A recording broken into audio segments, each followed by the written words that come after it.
ପରିଚାଳନା। ଆମେ ଏଠି ଦୁଇଟି ମାନେ ବଡ଼ ବଡ଼ ରେଷ୍ଟୁରାଣ୍ଟ ନେଇଛେ, ଯାହା ନାଁ ଡୋମିନୋସ୍ ଆଉ KFC।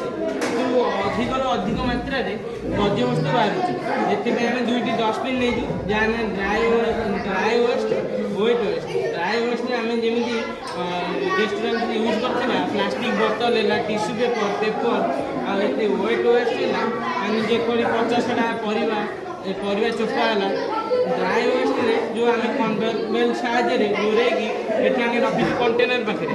ଏଇ କଣ୍ଟେନର ଏଠି କ୍ରସିଂ ମେସିନ୍ରେ କ୍ରସିଂ କରି ଏଇ ଟ୍ରକ୍ ସାହାଯ୍ୟରେ ଆମେ ରୋଡ଼ ଆଣିକି ରୋଡ଼ ତିଆରି କରିପାରିବୁ। ଆଉ ୱେଟ୍ ୱେଷ୍ଟ ମାନେ ଯେଉଁ ପରିବା ତାକୁ ଆଣି ଏଇ ଗ୍ୟାସ୍ ପ୍ଲାଣ୍ଟରେ ରଖିଲେ, ଗ୍ୟାସ୍ ପ୍ଲାଣ୍ଟରେ ପ୍ରେସର ଦେଇ ତାକୁ ଗୋଟେ ଗ୍ୟାସ୍ ପ୍ଲାଣ୍ଟରେ ପ୍ରେସର ଦେବାରେ ପରିଣତ କରିବା। ବାୟୋଗ୍ୟାସ୍ ଆସି ଇନ୍ଧନ ରୂପେ ସାହାଯ୍ୟ କରିବ, ବାୟୋଗ୍ୟାସ୍ରୁ ଇଲେକ୍ଟ୍ରିସିଟି ଜେନେରେଟ୍ ହେବ। ତାପରେ ବାୟୋଗ୍ୟାସ୍ରୁ ସବା ଶେଷରେ ଯାହା ବଳକ ଯାହା ଖଦର, ତାକୁ ଆମେ ଏଇ ଅର୍ଗାନାଇଜ ଫର୍ଟିଲାଇଜର ବ୍ୟବହାର କରି ଏକ ଭଲ ସୁସ୍ଥ ଶସ୍ୟଟିଏ ଉତ୍ପାଦନ କରିବା, ଯାହା ସାର ବିହୀନ। ଏଠି ଆମର ଅଛି ଆଲଜି ପ୍ୟାନେଲ। ଆଲଜି ପ୍ୟାନେଲ ଲଗାଇବାର ଉଦ୍ଦେଶ୍ୟ ହେଉଛି ବଡ଼ ବଡ଼ ଯେଉଁ ରେଷ୍ଟୁରାଣ୍ଟ ଏଗୁଡ଼ା ମାନେ ବଡ଼ ବଡ଼ ସିଟିରେ ଅଛି, ଯାହା ହେଲା ଦିଲ୍ଲୀ ହେଲା, କୋଲକାତା, ଏଠି ଦିନକୁ ଲକ୍ଷାଧିକ ଗାଡ଼ି ଯିବା ଆସିବା କରୁଛନ୍ତି, ଯାହାଦ୍ୱାରା ସେଠି କାର୍ବନ ଡାଇଅକ୍ସାଇଡ଼ ଉତ୍ପନ୍ନ ହେଉଛି।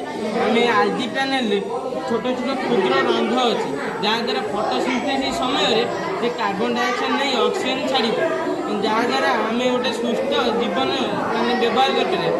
ଫଟୋସିନ୍ଥେସିସ୍ ସମୟରେ ଯେତେବେଳେ ସେ ଇଲେକ୍ଟ୍ରନ୍ ଗ୍ରହଣ କରିବ, ସେତେବେଳେ ତା ଦେହରୁ ଇଲେକ୍ଟ୍ରିକ୍ ମ୍ୟାଗ୍ନେଟ୍ ଉତ୍ପନ୍ନ ହେଇ ଇଲେକ୍ଟ୍ରିକ୍ କରେଣ୍ଟରେ ସେ ପରିଣତ ହେବ।